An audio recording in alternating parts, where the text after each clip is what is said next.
आता आपल्या आवडत्या मालिकेचे संपूर्ण भाग मालिका प्रसारित झाल्यानंतर लगेचच पाहू शकता पूर्णपणे मोफत फक्त सन नेक्स्ट वर।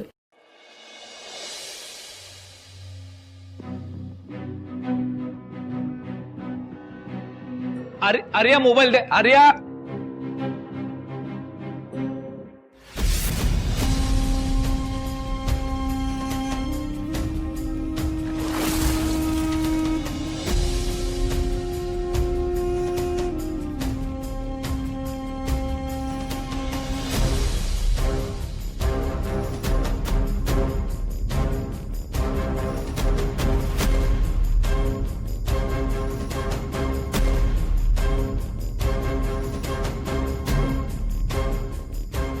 गिरिजा, अगं ये अशी बघतीयस काय?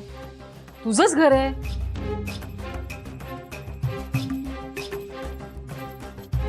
बरं झालं आलीस बाय, तुझीच वाट बघत होत्या त्या।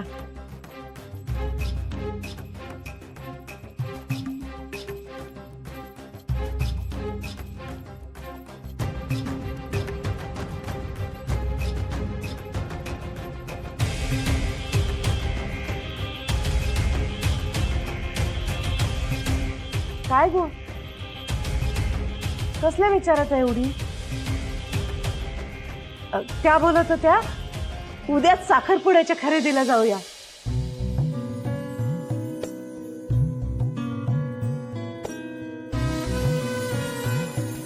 तर मी बोलले की मुलाची खरेदी पण उद्याच करूया मग। हो, मी कॅलेंडर बघितलंय। उद्या पौर्णिमा आहे, खूप चांगला दिवस आहे, त्यामुळे सगळी खरेदी उद्याच उरकून टाकूया।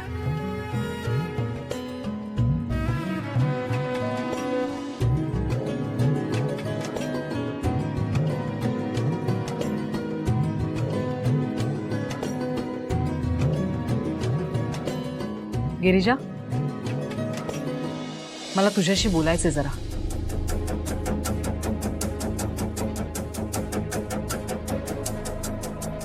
बाय, काय बोलतात त्या? हो,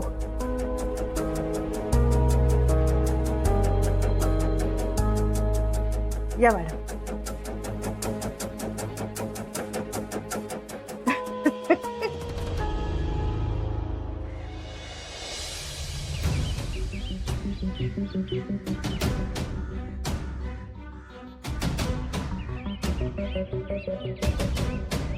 बोला madam. Girija, I am sorry, मला माफ कर। हो, एका चुकीच्या पत्रामुळे भलताच समज करून घेतला मी तुझ्याबद्दल, आणि तुला नाही नाही ते बोलले। तो तुझी बाजू मला समजावून सांगण्याचा प्रयत्न केलास, पण मी काहीच ऐकून घेतलं नाही। तुझ्या कुटुंबाला बोलले, पण आता मला माझी चूक कळली आहे। मला खरंच माफ कर, कारण मला सत्य काय ते समजलं की त्या पत्राचा आणि तुझा काडी मात्र संबंध नाहीये। अहो मॅडम, मी तुमच्यापेक्षा लहान आहे, तुम्ही मोठ्या आहात माझ्यापेक्षा। तुम्ही प्लीज माझी माफी वगैरे मागू नका। मी मोठी आहे ग, पण तरी सुद्धा मी चुकलेच ना।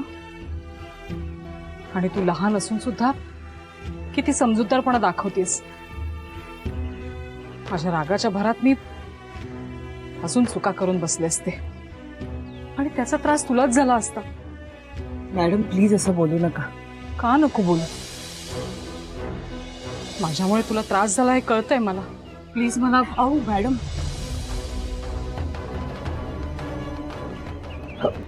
हे बघा, जे झालंय त्याबद्दल बोलण्यात आता काहीच अर्थ नाहीये। तुम्ही तुमच्या बाजूने सगळं विसरून जा, आणि मी तर हे सगळं कधीच विसरून गेले हो। त्यामुळे प्लीज माझी माफी वगैरे मागणं सोडा। मॅडम एक मिनिट, त्या पत्राशी माझा काही संबंध नाहीये, हे तुम्हाला कसं कळलं?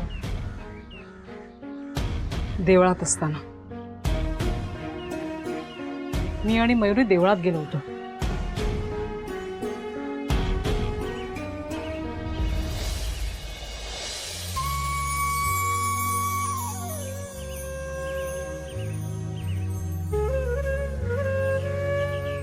काय चाललंय तुझं? फोन ठेव. हे घे आणि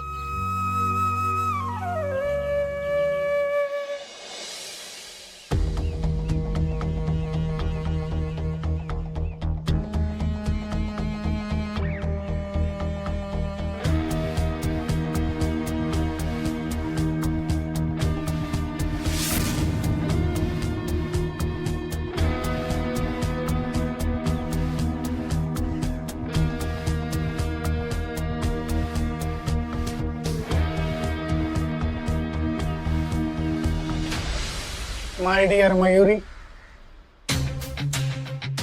my sweetheart, my princess. या प्रिन्सचं तुझ्यावर खूप खूप प्रेम आहे. आणि किती असं विचारशील तर ह्या पत्रात मी सगळं लिहिलंय. प्लीज माझं हे प्रेमपत्र कबूल कर.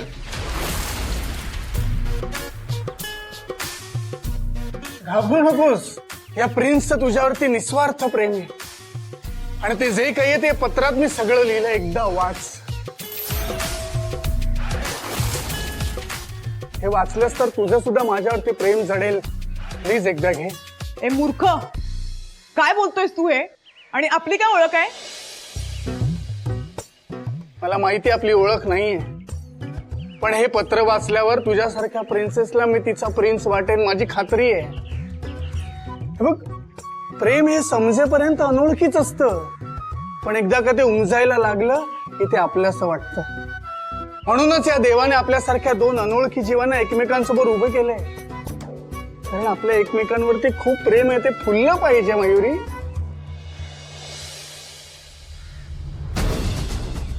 हे कोण आहेस तू? काय चाललंय तुझं? मयुरी, कोण आहे हा? इथे कसा आला? काय रे, देवळात उभा आहेस तू? देवाला जरा तरी घाबर. एक्झॅक्टली, माझा पण हाच प्रश्न आहे. काय चाललंय याचं मलाच कळत नाहीये. आणि मला नाही माहित हा कोण आहे. मी नाही ओळखत याला. मयुरी,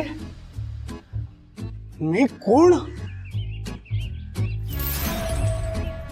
एवढं का ग परक केलंस मला? हा, तुझी आई आहे, तू घाबरतेस, मला मान्य आहे. आपल्या प्रेमाची तरी ओळख ठेव. त्याला नाकारू नकोस प्लीज. त्या देवाच्या साक्षीने आईला काय ते खरं सांगून टाक. काय बोलतोयस तू? तुझ्या जिभेला काही हाड? सासूबाई, आपल्या जावयावरती प्रेम करण्याची ही कुठली पद्धत? हो, या हातांनी त्याच्यावरती मायेचा वर्षाव झाला पाहिजे, पण तुम्ही तर. ए बावळट, कोण सासूबाई? काय बोलतोयस तू? मयुरी, पिल्लू. हे तू गप्पच रे. मला माहितीये तू आईला घाबरतेस, पण असं नको वागूस. मैं हूं ना. अगं, तुझ्या आईला सांग आपलं प्रेम निस्वार्थी आहे, ते विलोभनीय आहे.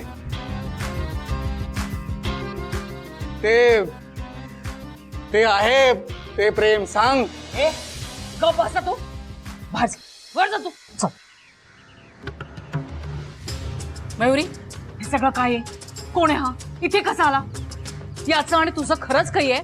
पण याचं असेल ना, तर हे करताना तुला लाज नाही वाटली का? आई, अगं एक तर याने मला गोंधळवून टाकलंय. आणि तू हे काय बोलतेयस? मी याला नाही ओळखत. प्लीज माझ्यावर विश्वास ठेव.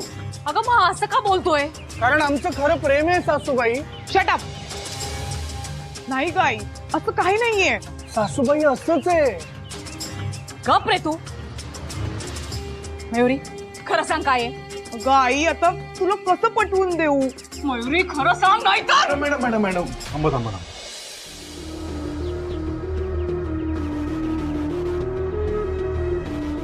शांत व्हा. हात नका उचलू प्लीज. कोण आहेस तू? ही माझी मुलगी आहे. मी काहीही करीन. हात उचलू नका हे सांगणारा तू कोण? हे बघा, मी कोण आहे याच्यापेक्षा मला जे सांगायचंय ते महत्वाचं आहे. तुम्ही जे करताय ते चुकीचं आहे, एवढंच मला सांगायचंय तुम्हाला. बघा ना मॅडम, एक अनोळखी मुलगा येऊन तो तुमच्या मुलीला पत्र देतो आणि म्हणतो की त्याचं तिच्यावर प्रेम आहे, आणि तुम्ही त्याच्यावर विश्वास ठेवता. तुम्ही तुमच्या मुलीची बाजू समजून न घेता तुम्ही तिच्यावर हात उचलता. हे चुकीचं आहे ना. तिची बाजू तुम्ही समजून घ्यायला हवी. खरं तर या मुलाचा तुमच्या मुलीशी काही संबंध नाही. ती पहिल्यांदा भेटतीये त्याला, हे सगळं तू इतक्या ठामपणे कसं सांगू शकतोस? कारण मीच पाठवलंय त्याला.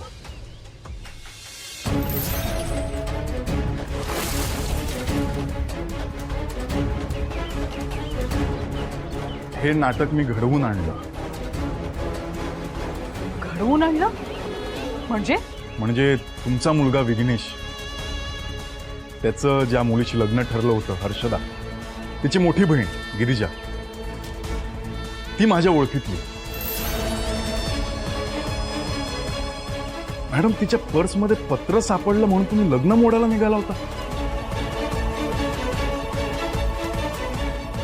पण त्याच्याशी तुझा काय संबंध?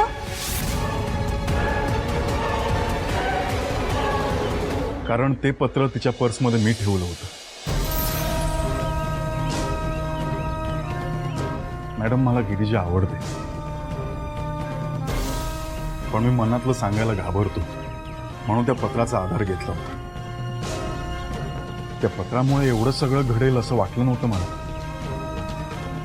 सगळा गोंधळ आणि ही परिस्थिती उभी राहिली ती माझ्यामुळे. मलाच ती निस्तरावी लागणार. मॅडम, गिरिजा चांगली मुलगी, संस्कारी मुलगी आहे. ती एकटीने तिचं घर सांभाळते. तिच्या आणि तिच्या घरच्यांच्या बाबतीत असं काहीतरी घडावं असं मला वाटत नाही. मी तुमचे पाय पकडून माफी मागतो, पण लग्न मोडू नका. खरंच. अरे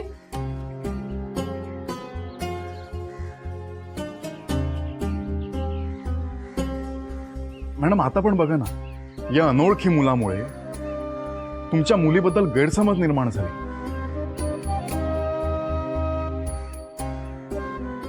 गिरीच्या बाबतीत पण हेच झालं. तिचा काहीच दोष नाहीये. तुम्हाला काही बोलायचं असेल ना, मला बोला. पण त्या पत्राबद्दलचा गैरसमज मनातून काढून टाका. हे लग्न मोडू नका. गिरिजाला खरंच वाईट वाटेल. तिच्या बाबतीत असं नको घडायला. मी खरंच हात जोडून विनंती करतो तुमच्या समोर.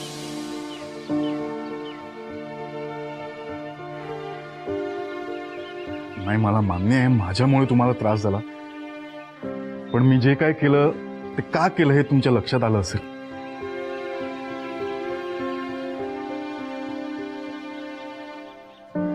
तरी तुम्हाला माझं पटलेलं नसेल तर. नाही, पटलंय मला.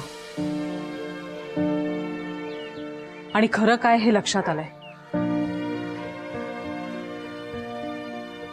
खरंच आज मी डोक्यात राग ठेवून खूप मोठी चूक करायला निघाले होते, पण तू थांबवलंस. आणि देवाने हे सगळं घडण्यापासून वाचवलं. खरंच तुझे मनापासून धन्यवाद. नाही नाही मॅडम, मी आभार मानतो तुमचे, कारण चूक माझ्याकडून घडली आणि ती नीट करण्यासाठी तुम्ही मला मदत करताय. खरंच थँक्यू. आणि सॉरी पुन्हा एकदा, कारण माझ्यामुळे तुम्हाला त्रास झाला. मयुरी, सॉरी. माझ्याकडून सुद्धा सॉरी. आणि या पत्रात काहीच नाहीये, कोरं आहे. राजाचं. मॅडम येतो. अरे थांब, तू सगळा गैरसमज दूर केलास. तुझं नाव तरी सांग.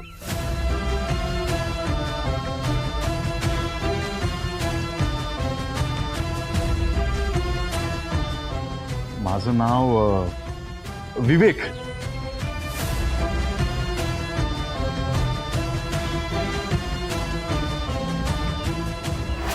विवेक असं नाव त्या मुलाने सांगितलं आणि तो निघून गेला.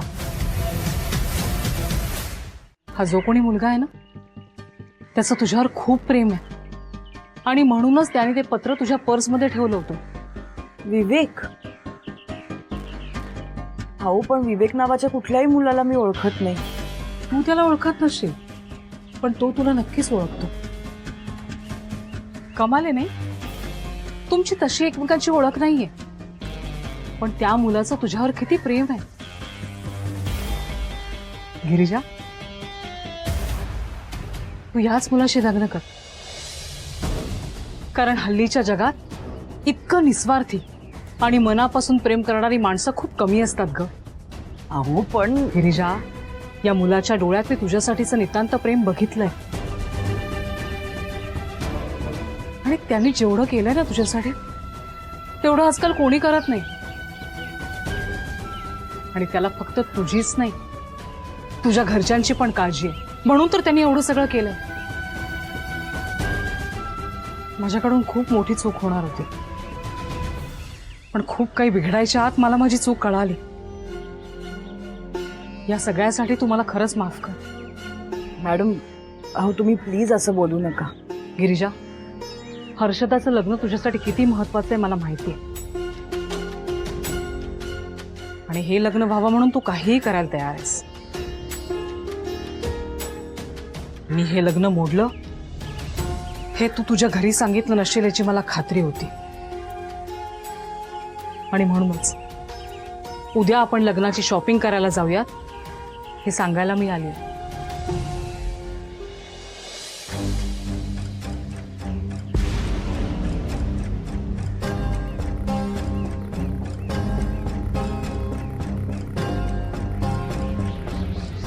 कसला विचार करतेस? नाही, कसलाच नाही. विवेक कोण आहे याचाच ना? खरंच गिरिजा, हा विवेक कोण आहे ना हे तू खरंच शोधून काढ, कारण एवढं प्रेम करणारा मुलगा तुला शोधूनही सापडणार नाही. आणि जेव्हा तू सापडेल ना तेव्हा पुढच्याच मुहूर्तावर आपण तुमचं पण लग्न उरकून टाकूया. येते मी.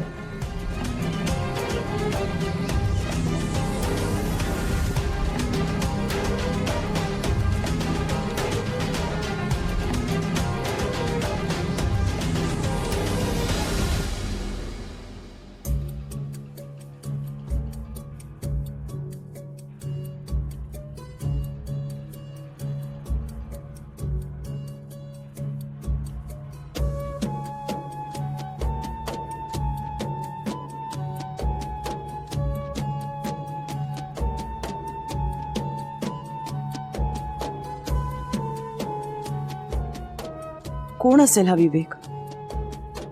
त्याने जे काही केलं ते चांगलंच केलं, पण का केलं? कोणासाठी केलं?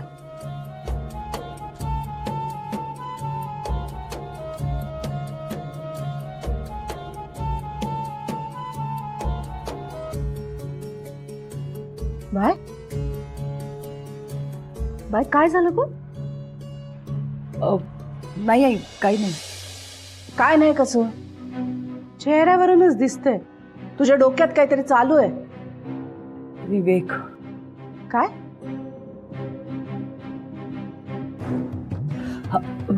विवेक, साड्यांचं दुकान आहे ना, खरेदीसाठी आपण तिथे जाऊया का आणखीन कुठे जाऊया हेच चाललंय डोक्यात. बाय, मी काय बोलते, आपण त्यांनाच विचारूया ना. त्यांचं एखादं ठरलेलं नेहमीचं दुकान असेल तर बरं पडेल ना. हा, त्यांनाच विचारूया आपण.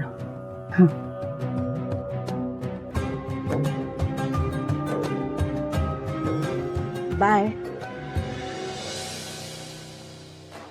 भाऊंना आणि वहिनींना कसं सांगायचं? म्हणजे आपण जाऊन सांगूया की फोन करूया?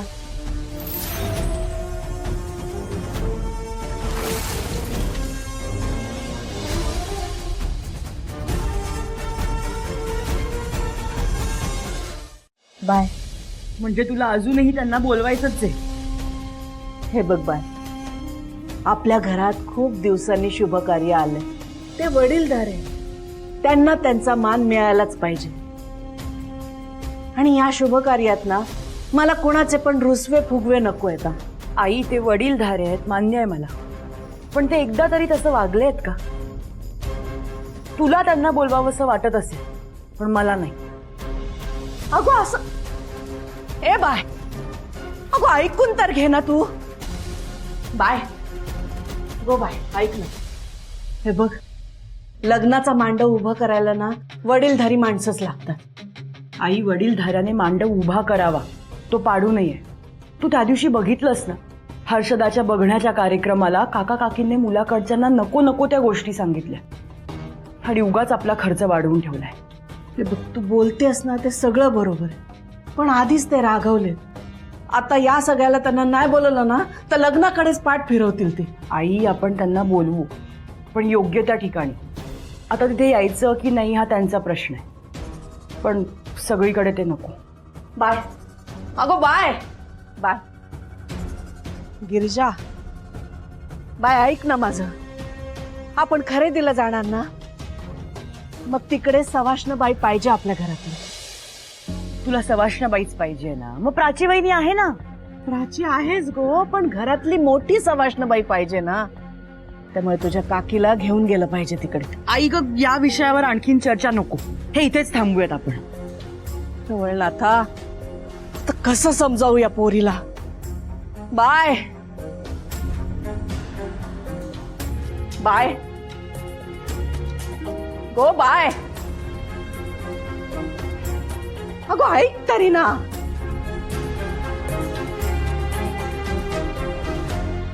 बाय. हे बघ, तू तुझा निर्णय घेऊन मोकळी झाली, पण काही परंपरा असतात, चाली असतात, रूढी असतात, त्यांचं काय करायचं.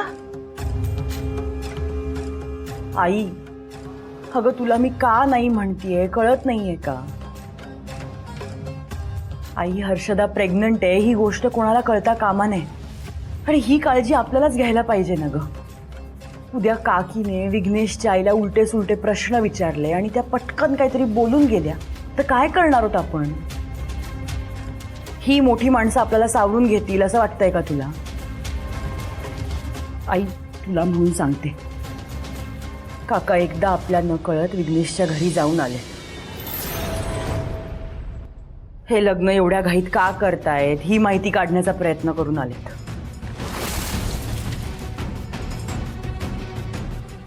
आई, मला कळतंय काकांनी या लग्नाकडे पाठ फिरवू नये म्हणून तू हे सगळे प्रयत्न करतीस, पण हे लग्न सुरळीत पार पडावं म्हणून मी हे सगळं करतेय.